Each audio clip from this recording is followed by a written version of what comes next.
Hey, good morning, afternoon, or evening, whenever you're catching this. TGIF, happy Friday. And of course, this is dedicated to our deployed military members who can't be home like most of us can. So if anyone wants to give them a big shout out on this Red Friday, that would be great. So today, our fraud article it's from this fall, but I think because of the federal shutdown as a non-essential aspect of business up there, particularly in the SSA. They don't seem to be publishing any at this time. So I think that started in perhaps October or late September. So in any event, I'm just picking up some ones that I missed before because I can never get to the whole list. In this one, from this fall, a Poland woman was sentenced in order to repay over $165,000 theft of government money. All right, order to pay doesn't mean she actually pays it, right? We know that. We know that a lot of times the fraud does not get reimbursed. So that's why preventive, guys, is so important compared to just prosecuting. And keep in mind, think of the thousands and thousands and thousands of dollars that go into the prosecutions. All that labor time, lawyer time, paralegal time, all those kind of things. So yeah, if we could prevent it from the beginning, I think it's a much better deal, even if it's slightly inconvenient for some of us. All right, so in this case, I will tell you that she's 65 years old. She has been convicted, so I'm going to say her name. She doesn't deserve any privacy in that regard. And sorry, my chair is rolling. And she's no longer innocent because she's been proven guilty. Otherwise, as you know, I don't mention the name just on charges. I just don't think it's right. So it's Susie Files, age 65. She's getting a whopping 36 months of probation in order to pay that over $165,000 in restitution. She did plead guilty in May. All right. So right off the bat, without knowing more, I think that's probation. We all live on probation in some way, shape, or form. I don't know. That's a big slap on the wrist, particularly when my guess is she won't be paying the 165. Just a guess. So, according to the court records, Ms. Files, that's Susie Files, lied to the SSA and the Maine Department of Health and Human Services for more than 10 years. All right, so that's another ding as to why that's a low sentence. If she's been doing this for a decade, it wasn't a one-off, it wasn't a brain fart, a moment of desperation.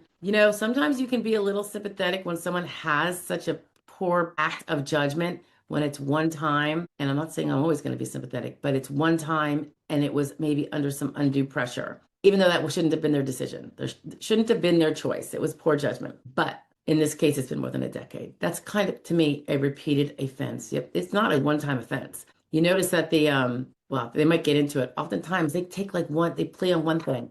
That is like probably 1,000 charges. Every time you take a check is not yours, that is a violation. 12 months times 10 years, that's 120 right there. All right, I digress. Here we go. In multiple benefit eligibility reviews, Miss Susie Files, falsely represented to the agencies that she and her husband lived separately and omitted his presence from her household, despite knowing that she was required to disclose that information, and that could affect her eligibility benefits. Okay, there's interesting what they're not saying here. Investigators uncovered the deception in March of 2023. When interviewed, Susie Files acknowledged that she lived with her husband during this period. Okay. When does the presence of a spouse make a difference? SSI welfare, not for Social Security disability. So, and this is probably why Maine Department of Health and Human Services was involved, because SSI is often implicated with local welfare benefits as well. So you get the federal SSI benefit, which if you're living alone is going to be that 900 and something. I think it's 967 right now. It's going to be just a few dollars below $1,000 starting in January because they have the new COLA.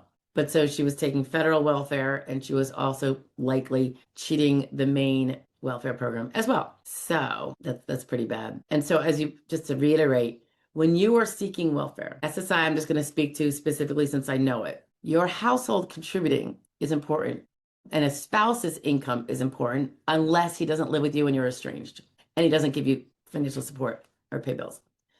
So she was lying to them to say, he doesn't live here, give me more money or give me some money, because his income, her income would be what is considered in terms of being poor enough, right? to their income together unless he lived separately. So she decided to lie about it.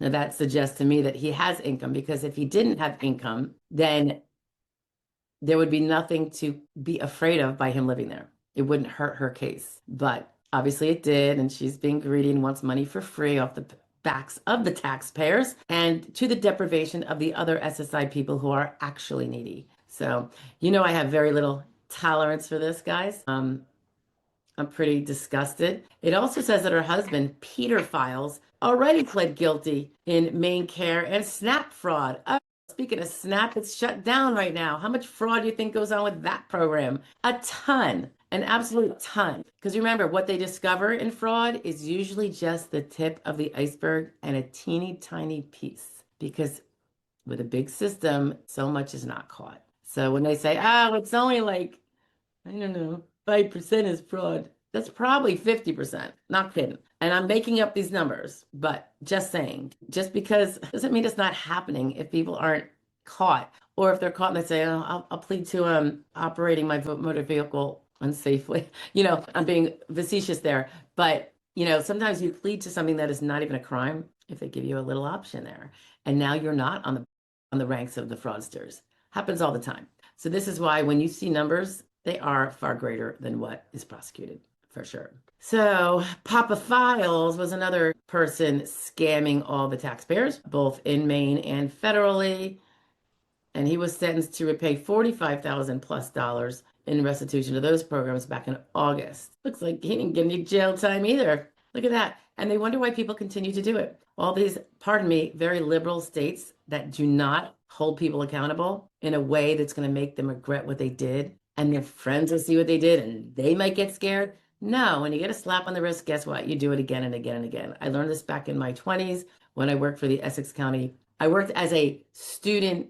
It was a learning thing. A student, I don't want to say intern, they didn't call us that. Whatever, we were participants in the juvenile justice clinic. And it is actually one of the things that turned me away from being what was a fast road to complete liberalism, which I probably got from my undergraduate, which is also very liberal. And I started to see the light. Like, what are they doing to the city when they give these juveniles slaps on the wrist for some really bad crimes? Carjacking, sometimes it was assault, drug dealing. I believe we had a rape in there. These were kids from like 8 years old. 8 might have been the youngest, or 6, I'm not sure, but all the way up to 17, 18. Once they hit 18, they're not in that system. Now they're adults. And it used to annoy me because I would see these kids with rap sheets. They'd come in, they get caught by the police doing their job. They'd get detained overnight. And the next day, because they're children, minors, they have to go before the juvenile judge. That's the bird. You can't see her because of the filter.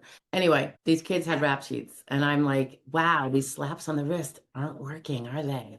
When you see it flat out in front of you, those liberal lenient things for kids that are already in a bad way, probably don't have great guidance from home. They had 50 million aunts and uncles, and nobody was keeping them on the straight and narrow, except the drug cartels and the drug gangs that would offer them a lot of nice things like nice Nikes if they did X, Y, and Z, knowing full well that these kids are going to get out after one night being held, whereas the adults wouldn't have. Well, so we say. I feel like they were probably stricter back then. Now we have, I don't even know about Newark. Is there no cash bail there too? It's just pathetic. But anyway, they screwed over an entire generation, and probably still are, of kids who turned to crime as a way of life because it was very rewarding and very little deterrence. All right, I go off my bandwagon now. I'll talk to you guys later. Have a great weekend and be safe.